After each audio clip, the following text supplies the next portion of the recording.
You've lived and worked all over the world.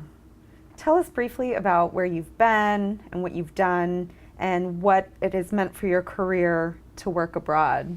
I started on a 6-month project from Atlanta to Paris, and so now anyone that ever wants to go on a project abroad, I tell them, you'll probably come back 10 years later, so just be prepared.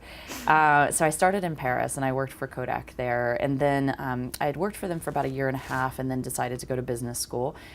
So I went to business school in Paris as well. And then following business school, wanted to work in the sports industry. And so the biggest sports competitor in Europe at that time was Adidas. So I went to headquarters and I worked in Germany in a tiny little town called Herzogenaurach outside of Nuremberg. And worked there for about a year and a half, then moved to Amsterdam with them to call on the Footlocker account, which is where I now work. And from Amsterdam, then went to London. And London, I changed to consulting. I worked for Kearney and then for Bain in both London, Dubai, South Africa, and then Russia as well. So I've kind of been a lot of places. I guess the only place I haven't really touched is South America, so maybe that's in my cards at some point too.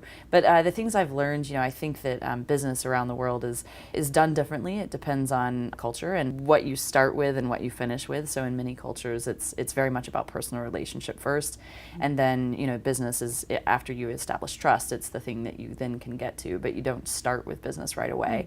And also, there's a lot that I teach in my nonprofit around high and low context cultures, meaning, people like Americans typically are direct and we prefer email styles, just how to go about communicating.